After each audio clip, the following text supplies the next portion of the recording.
Nah, malam hari ini temanya adalah perbedaan mulut orang benar dan orang fasik. Nah, kita beberapa minggu lalu ya sebenarnya sudah membicarakan tentang bagaimana kita sebagai orang beriman menggunakan mulut kita, perkataan atau lidah kita. Dan dalam Amsal pasal 10 sendiri, kalau kita lihat sebenarnya ada banyak ayat di dalam pasal 10 ini yang membicarakan seputar perkataan. Nah, saya coba kilas balik ya. Misalnya Amsal 10 ayat 6 dikatakan, berkat ada di atas kepala orang benar, tetapi mulut orang fasik menyembunyikan kelaliman. Ada kejahatan di dalam mulut orang fasik. Ketika dia berbicara, ada maksud jahat, niat jahat yang ingin dia capai dalam perkataannya. Lalu kemudian juga Amsal 10 ayat 10. Siapa mengedipkan mata menyebabkan kesusahan, siapa bodoh bicaranya akan jatuh. Orang fasik bicara bodoh, tanpa pikir panjang, tanpa pertimbangan, tanpa hikmah.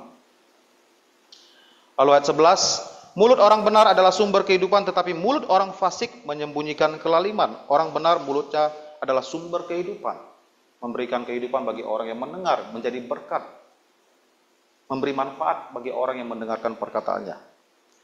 Ayat yang ke-14, orang bijak menyimpan pengetahuan, tetapi mulut orang bodoh adalah kebinasan yang mengancam. Orang fasik, orang bodoh, perkataannya akan bisa menimbulkan bencana, tidak hanya bagi orang lain, tapi juga bagi dirinya sendiri. Bahkan ada ancaman kebinasaan dalam setiap perkataan jahat yang dia utarakan. Lalu ayat 18, siapa menyembunyikan kebencian, dusta bibirnya, siapa mengumpat adalah orang bebal. Orang fasik, orang bebal, orang bodoh mengumpat, ya, menyampaikan hal-hal yang tidak benar tentang orang lain. Fitnah, menyampaikan hal yang buruk tentang orang lain untuk menjatuhkan reputasi orang tersebut. Lalu ayat 19, di dalam banyak bicara pasti ada pelanggaran, tetapi siapa yang menahan bibirnya berakal budi. Orang fasik banyak bicara tidak dipertimbangkan dengan seksama, dan akibat dari perkataannya yang tidak hati-hati, akhirnya menimbulkan pelanggaran. Ada kesalahan yang dia ucapkan. Sementara orang bijak menahan bibirnya, ya, tidak sembarangan bicara, berakal budi. Lalu ayat 20, lidah orang benar seperti perak pilihan, tetapi pikiran orang fasik sedikit nilainya. Orang benar, perkataannya itu bernilai, ada bobotnya, tidak sembarangan bicara. Berbeda dengan orang fasik, tidak sedikit nilainya, tidak ada manfaat, atau perkataannya tidak berbobot.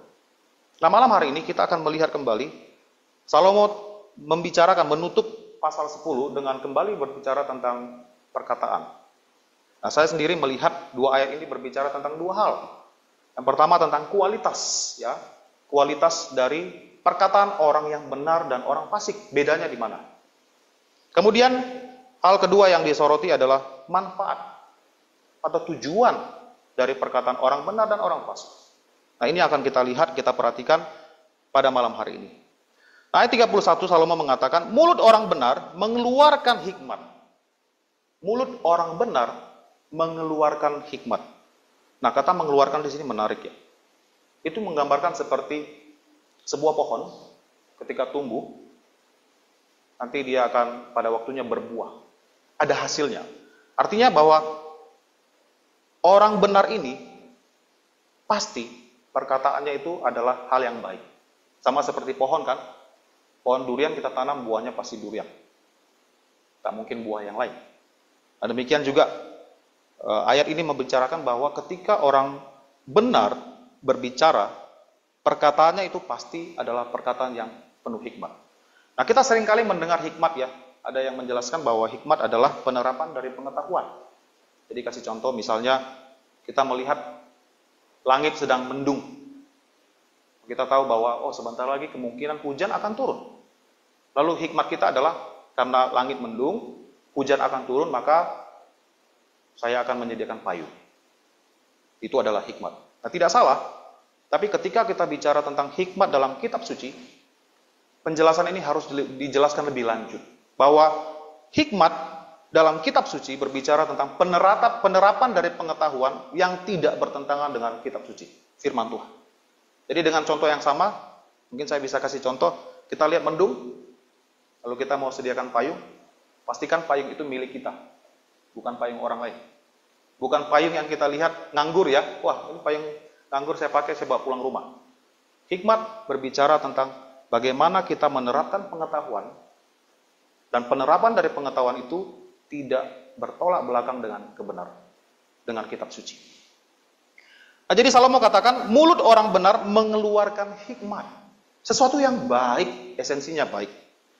Nah, di sini dikatakan bahwa hikmat itu di sini berbicara tentang pengetahuan, penerapan dari pengetahuan yang mencerminkan rasa takut akan Tuhan. Nah, kalau kita baca dalam Amsal 9 ayat 10, firman Tuhan mengatakan permulaan hikmat adalah takut akan Tuhan. Jadi hikmat itu kaitannya adalah rasa hormat, rasa takut dengan Tuhan. Seseorang dikatakan berhikmat ketika di dalam hatinya ada rasa takut akan Tuhan. Nah, dengan pemahaman ini, dengan penjelasan ayat tulisan Salomo di Amsal 9 ayat 10 ini, kita bisa melihat bahwa perkataan orang benar itu adalah sesuatu yang baik, benar, tidak bertentangan dengan kitab suci. Sesuatu yang disampaikan mencerminkan rasa hormat akan Tuhan. Perkataan yang membangun, bukan merusak. Nah, misalnya saya terlintas contoh, kita mungkin ada orang Kristen yang menjalin hubungan dengan non-Kristen. Lalu hikmatnya adalah, wah, saya tahu bahwa saya tak boleh menikah dengan orang non-Kristen. Lalu hikmatnya adalah, saya harus Kristenkan dia. Jadi tujuan kita adalah pacaran sama dia sambil kita tuntun dia kepada Tuhan. Kita tidak pikir bahwa Tuhan sudah katakan jangan menjadi pasangan seimbang, jangan mulai. Tapi kita coba dengan hikmat pengetahuan kita sendiri. Kita bilang, ada kok orang, contohnya mungkin temannya, kenalannya pacaran sama non-Kristen, lalu seiring berjalannya waktu pasangannya mau menerima Kristus dan mereka sampai sekarang baik-baik saja. Nah, Bapak, Ibu, kasus seperti itu memang ada. Tapi tidak selamanya kasus seperti itu akan berakhir seperti itu. Kita juga jangan tutup mata dengan kasus yang lain. Ada orang yang berpacaran dengan non-Kristen, lalu pasangan ini bersedia jadi Kristen untuk beberapa waktu. Setelah menikah, dia tinggalkan Tuhan. Bukan hanya tinggalkan Tuhan, tinggalkan juga pasangan. Jadi, ketika kita bicara tentang hikmat, pastikan hikmat itu sesuai dengan apa yang kitab suci katakan. Nah, jadi orang-orang yang benar, orang-orang Kristen, ketika menyampaikan sesuatu, kita harus pastikan apa yang kita sampaikan itu tidak bertolak belakang dengan kitab suci. Ketika kita mengabarkan Injil misalnya, kita senang sekali ya ada orang yang datang ke gereja, orang baru bisa datang ke gereja, orang non-Kristen mau dengarkan Injil, mau terima Tuhan. Tapi caranya harus benar. Kita tidak boleh memanipulasi Injil keselamatan dengan menambah bumbu-bumbunya. Percaya Kristus, Tuhan akan berikan kamu kesehatan. Ikutlah Kristus, hidupmu akan baik-baik saja. Kamu sekarang dalam masalah dalam keluarga kamu. Kalau kamu ikut Kristus, Dia akan berikan kamu pertolongan, jalan keluar dari setiap masalah kamu akan baik-baik saja. Injil keselamatan tidak menawarkan hal itu. Pertobatan dari dosa. Jadi kalau nanti orang itu datang ke gereja lalu masalahnya tidak selesai, maka dia akan bilang, oh, Kristen pembohong. Sudah berapa banyak yang datang ke gereja kita juga berharap ketika jadi Kristen usahanya bisa lebih baik. Ternyata tidak. Karena memang Injil keselamatan bukan untuk mendatangkan kebaikan bagi diri kita, keuntungan bagi diri sendiri, bukan. Tuhan ingin menyelesaikan urusan yang paling penting daripada urusan itu, yaitu dosa. Jadi dalam memberitakan Injil, kita harus jujur, sampaikan dengan benar. Jangan hanya karena mau datangkan orang ke gereja, kita berbohong. Dalam tanda kutip, berbohong. Memanipulasi berita Injil. Jadi kalau kita bicara, pastikan apa yang kita sampaikan tidak hanya benar, tapi juga sesuai dengan kitab suci. Tidak bertolak belakang dengan ajaran kitab suci. Nah, ini yang dimaksud Salomo dengan mengatakan bahwa mulut orang benar itu mengeluarkan hikmat. Setiap perkataan, nasihat, konseling, mungkin ada orang Kristen yang punya masalah, kita juga pastikan omongan kita itu benar. Nah, saya dulu waktu setelah lulus dari FEBC, saya masih ingat Pak Pendeta kasih tugas kami untuk berkunjung ya ke rumah-rumah jemaat. Dan dikasih tahu prosedurnya, ketika kunjungan jangan ngomong yang panjang lebar hal yang tidak berkaitan dengan kunjungan. Bicarakan tentang kitab suci, kutip satu ayat, lalu doa bersama tentang pergumulan keluarga itu. Kita setiap kali kunjungan itu takut sekali salah bicara, salah ngomong. Kita juga tidak mau ya datang ke rumah jemaat hanya untuk menyenangkan telinga jemaat, ngomong yang baik-baik, sesuatu yang mungkin enak didengar, tapi esensinya salah. Kita harus jaga itu. Nah, kita semua, bukan hanya hamba Tuhan, orang Kristen harus bisa menjaga perkataannya. Perkataan yang keluar dari mulut kita harus penuh hikmat, benar dan sesuai dengan kitab suci. Nah, berbeda dengan orang fasik. Nah, dikatakan di sini bahwa lidah orang fasik ya, tetapi lidah bercabang akan dikerat. Orang fasik lidahnya bercabang. Walaupun tidak dikatakan di sini perkataan mulut orang fasik itu mengeluarkan sesuatu yang jahat, tapi dikatakan lidah bercabang. Nah, apa maksudnya lidah bercabang di sini? Nah, kata bercabang di sini menggambarkan penyimpangan, ambigu, menyesatkan. Dosen saya selalu bilang, ketika iblis menggunakan ular untuk menggoda si Hawa, lidah ular itu kan seperti ini dua. Satu bilang iya, satu bilang tidak. Ini terbukti ketika dia menggoda si Hawa. Tuhan mengatakan kepada Adam dan Hawa, semua pohon di dalam taman ini boleh kamu makan, kecuali satu. Ular, si iblis putar balikan. Bukankah Allah mengatakan, semua buah di pohon ini tidak boleh kamu makan? Hawa, jadi bingung kan? Enggak. Tuhan bilang semua boleh makan, hanya kecuali satu, tidak boleh kamu makan, tidak boleh kamu raba. Tuhan tak bilang raba, tapi dia tambahin. Dia mulai bingung, lalu dia masukkan racunnya itu. Tidak, sekali-kali kamu tidak akan mati. Hawa bilang kalau kami makan itu kami akan mati. Tidak, tidak mati. Kamu akan jadi seperti Allah. Bercabang tidak. Pertama sampaikan sesuatu yang membingungkan, kemudian masukkan racunnya. Inilah karakteristik dari si jahat, si iblis. Nah, orang fasik juga seperti itu, bicaranya itu ambigu. Tidak bisa dipegang perkataannya. Satu sisi bilang iya, kadang bilang tidak. Orang fasik perkataannya itu bertolak belakang dengan kebenaran, penuh dengan kebohongan. Tergantung situasi. Kalau situasi menguntungkan, dia berkata A. Situasi berbeda lagi, berubah lagi, katakan B. Ini karakteristik orang fasik. Perkataannya tidak bisa dipegang, tidak bisa dipercaya. Kita orang Kristen harusnya tidak punya lidah bercabang. Bicara sesuatu yang tidak benar, bicara sesuatu sesuai dengan kondisi yang menguntungkan kita. Kita harus berkata apa adanya.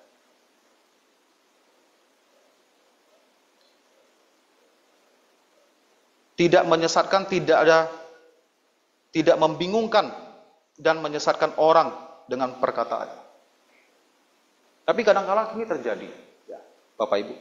Apalagi kalau kita dalam satu masalah dan mempertimbangkan nama baik, resiko yang ditanggung. Kadang-kadang orang Kristen bisa bohong. Untuk situasi itu, menghindari resiko yang akan ditanggung, menghindari mungkin tanggung jawab, mungkin juga integritasnya, dia bohong pada waktu itu. Setelah beberapa waktu, kalau dia orang percaya, saya yakin orang percaya, ketika dia bicara bohong, tidak akan tenang dalam hatinya. Roh Kudus akan berduka dalam hatinya. Sampai pada waktu titik itu dia akan merasa ini sudah tidak bisa ditahan lagi. Dia harus akui semuanya. Ceritakan semuanya. Barulah ada rasa damai dalam hati. Tapi orang fasik tidak. Tidak ada rasa takut akan Tuhan. Sehingga perkataannya bisa diubah-ubah setiap waktu. Nah, jadi kita lihat perbedaan yang pertama, kualitasnya, bahwa orang benar bicara sesuatu yang tidak bertolak belakang dengan ajaran kitab suci. Sesuatu yang benar apa adanya. Sementara orang fasik bercabang, menyesatkan, tidak bisa dipegang perkataannya, membingungkan, dan tentu saja tergantung situasi ya, yang menguntungkan dirinya sendiri. Nah, inilah kualitas dari perbedaan mulut orang benar dengan orang fasik. Nah, kalau kita mungkin pernah ya jatuh ke dalam situasi seperti ini, kita harus segera berubah, segera bertobat.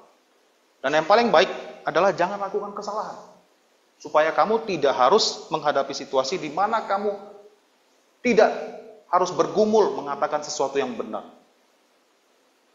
Jaga diri kita, jaga perkataan kita, jaga perbuatan kita, supaya kita selalu bisa mengatakan hal yang benar. Lalu kemudian Salomo juga mengatakan, nah di sini dikatakan bahwa lidah bercabang akan dikerat ya, menggambarkan ada penghukuman, ada penghakiman. Lidah itu dipotong, ada waktunya orang fasik tidak akan lagi bisa menggunakan lidahnya itu untuk berkata sesuatu yang tidak benar. Tuhan akan hukum dia. Tuhan akan berikan dia hukuman yang setimpal atas perkataannya yang jahat itu. Dan lidahnya akan dikerat oleh Tuhan, diadili oleh Tuhan. Nah, kemudian yang kedua, kita melihat tentang manfaat ya dari perkataan, perbedaan dari mulut orang benar dan orang fasik. Bibir orang benar tahu akan hal yang menyenangkan. Nah, di sini harus kita pahami dengan baik. Bibir orang benar tahu akan hal yang menyenangkan. Nah, menyenangkan di sini bukan berarti kita selalu bicara sesuatu yang enak didengar oleh orang lain, meskipun itu salah. Nah, kata menyenangkan di sini berbicara tentang bahwa perkataan itu adalah perkataan yang dapat diterima di hadapan manusia dan juga di hadapan Tuhan. Jadi perkataan yang tulus, yang benar, yang tidak ada maksud tujuan yang jahat, perkataan yang betul-betul bisa berkenan di hadapan orang itu yang mendengarkan maupun di hadapan Tuhan. Nah, ini adalah satu hal yang harus kita doakan kepada Tuhan. Sangat sulit ya kadang-kadang bisa bicara sesuatu yang diterima oleh orang dan tentu saja berkenan kepada Tuhan. Karena kebenaran itu Bapak Ibu sebenarnya menyakitkan.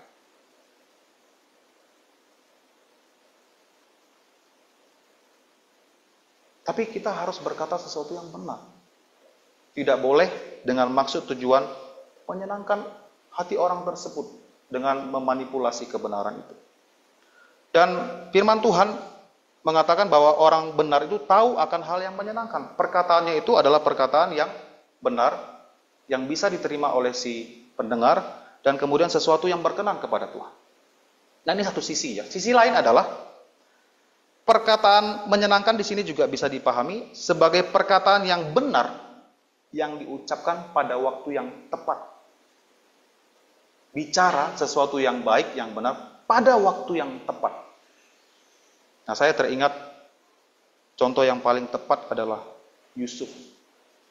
Ketika dia dipanggil oleh Firaun menghadap dia untuk menafsirkan mimpinya itu, Yusuf dengan bijaksana menjelaskan mimpi itu. Sebenarnya bukan hanya dari penjelasan mimpi ya, kita melihat perkataan Yusuf yang penuh dengan hikmat ini dan menyenangkan. Waktu Firaun panggil dia tak bilang kepada Firaun, "Raja, kau panggil orang yang tepat, saya bisa tafsirkan mimpi kamu." Dia bilang, "Tuhan yang bisa menafsirkan mimpi." Lalu setelah dia tafsirkan mimpi itu, dia berikan saran kepada Firaun untuk memilih satu orang, menempatkan orang untuk mengumpulkan seluruh gandum di masa kelimpahan. Dan tiap-tiap kota ada gudangnya atau tempat penyimpanan gandum. Sampai nanti 7 tahun masa kelaparan, ada stok makanan yang cukup ketika masa itu datang. Ini perkataan yang sangat tepat. Firaun mengatakan, dari mana lagi saya bisa cari orang yang penuh hikmat seperti dia? Dan Yusuf pada saat itu juga diangkat oleh Firaun menjadi orang nomor 2 paling berkuasa di tanah Mesir. Jadi perkataan Yusuf disampaikan kepada Firaun tepat pada waktunya. Jadi Firaun tidak perlu lagi mencari-cari siapa orang yang tepat untuk memegang jabatan itu. Dan ini adalah pimpinan Tuhan bagi Yusuf. Memang dia harus jadi mangku bumi di tanah Mesir. Karena nanti kita tahu ketika masa kelaparan muncul, di tanah tempat kediaman ayahnya juga mengalami kelaparan, sehingga mereka harus datang ke Mesir. Dan disitulah dia akan bertemu, dan seluruh keluarganya dibawa di tanah Mesir. Ini rencana Tuhan yang sudah ditetapkan bagi bangsa Israel. Jadi perkataan orang yang benar, tujuannya adalah untuk hal yang baik, ya, menyenangkan, sesuatu yang disampaikan dengan benar, tidak ada tipu daya di dalam perkataan ini. Nah, saya ingat dulu Pak Pendeta Kiantoro canda sama kami ya, waktu ada satu baby yang lucu, dia bilang, wah baby ini matanya tuh terang sekali, bright sekali ya. Jadi dia, kalau kita lihat bayi yang matanya terang sekali, kita senang sekali. Lalu dalam pembicaraan itu Pak Pendeta bilang, kalian belajar ya, kalau ada baby yang tidak cute, kamu jangan bilang cute. Jangan bilang, wah cute sekali, padahal nggak cute. Hanya untuk menyenangkan orang tuanya atau siapapun yang ada di situ. Saya ingat sekali itu. Ada orang seperti itu, suka, apa istilah, menjilat ya. Karyawan menjilat bos. Dengan maksud supaya bos senang sama dia. Tak boleh, orang Kristen tak boleh punya sikap seperti itu. Tak boleh mencari simpati dari orang lain, bicara sesuatu yang tidak tepat. Kadangkala, walaupun itu tepat, kita juga berpikir dua kali untuk bicara. Karena bisa terkesan, kita ini ada cari muka sama orang itu. Walaupun mungkin benar, tapi ada kalanya kita juga harus berhikmat, jangan sembarang bicara. Kalau kita rasa itu baik dan mungkin kalau kita sampaikan, kita harus pertimbangkan, kira-kira kalau saya sampaikan, walaupun niat hati saya tidak ada seperti itu, kira-kira orang yang dengar ini bisa salah sangka nggak ke saya? Itu aja pun harus kita pikirkan, nggak sembarangan bicara. Dan kita harus menyampaikan perkataan ini ya tanpa ada maksud dan tipu daya. Berbeda dengan orang fasik, dikatakan di sini, tetapi mulut orang fasik hanya tahu tipu muslihat. Nah, tipu muslihat di sini adalah perkataan yang diucapkan dengan maksud jahat yang terselubung. Ada maksud jahat yang terselubung di dalam perkataan. Nah, seperti yang saya katakan tadi, menjilat atasan supaya atasan senang sama dia, dan mungkin juga ada promosi dan dia dinaikkan. Dan perkataan tipu muslihat di sini juga bisa kita pahami ya. Ada satu sisi lagi yang saya pikir kita juga perlu pelajari, perlu pahami, bahwa kadang-kadang kita juga harus hati-hati dalam menyampaikan sesuatu yang benar. Bisa saja kita sampaikan itu memang benar, tapi maksud hati kita adalah untuk menjatuhkan orang itu. Nah, saya kasih contoh ya. Ini ilustrasi yang saya coba gambarkan ya. Ini nggak terjadi di gereja atau dimanapun. Katakanlah ya, ada seorang karyawan mungkin satu kali dimarahin bosnya. Lalu dia, ya namanya orang karyawan dimarahin bos, curhat lah ya sama temannya. Kesal dengan bosnya, lalu bilang, wah bos ini tidak menghargai pekerjaannya. Bosnya ini keterlaluan, lalu dia coba, dan karena kekesalan hatinya pada waktu itu, menyampaikan sesuatu yang tidak pantas terhadap bosnya. Dan karyawan ini dengar. Tapi dia tak kasih tahu pada waktu itu. Nah, ketika ada waktunya akan diberikan promosi, dan si karyawan yang mungkin tadi yang karena kesal menjelekkan bosnya, salah satu karyawan yang akan dipromosi. Nah, teman yang dengar ini, wah, ini harus dikasih tahu. Benar, memang dia memang ngomong seperti itu tentang bosnya, tapi disampaikan dengan maksud tujuan supaya dia tidak dapat promosi. Ini juga tidak boleh kita lakukan. Orang Kristen, walaupun dikatakan bicara yang benar, tidak berarti ya semua yang benar yang disampaikan kita sampaikan begitu saja tanpa pikir panjang. Apalagi kalau ada maksud terselubung dalam hati. Nah, ini yang dimaksud Salomo di sini. Orang fasik mulutnya hanya tahu tipu muslihat. Ada sesuatu yang dia incar, yang dia cari dari setiap perkataan. Ketika dia ngomong sesuatu tentang orang lain, maksudnya adalah untuk menjatuhkan orang itu, menjelekkan reputasinya. Walaupun mungkin benar dia lakukan. Ini juga harus kita pahami dengan hati-hati. Jadi kita harus selalu menjaga perkataan kita. Jangan sampai kita menyampaikan sesuatu, walaupun itu benar, tapi pada akhirnya merugikan orang lain. Mendatangkan musibah bagi orang lain. Dan kita juga belajar jangan sampaikan sesuatu yang hanya adalah asumsi kita sendiri. Asumsi belum tentu benar, Bapak Ibu. Walaupun mungkin kita yakin sekali, pasti dia maksudnya tujuan seperti itu. Tapi kalau itu sebatas asumsi, tidak boleh kita sampaikan dan terkesan jadi satu fakta atau kebenaran. Jadi kita orang benar, orang Kristen, orang percaya, mulut kita manfaatnya itu harus baik. Menyenangkan orang. Menyenangkan dengan cara yang benar. Sampaikan sesuatu yang benar apa adanya. Tidak ada maksud terselubung dari perkataan yang baik ini. Ini disampaikan sungguh-sungguh tulus kepada orang itu, kepada siapapun kita bicara. Dan biarlah kita juga belajar dari dua ayat ini pada malam hari ini ya. Menjaga kualitas ya. Perkataan kita, pastikan yang kita sampaikan adalah sesuatu yang benar sesuai dengan ajaran Tuhan. Yang kedua, pastikan setiap perkataan kita ada tujuan yang baik. Ada manfaat bagi orang yang mendengarkan.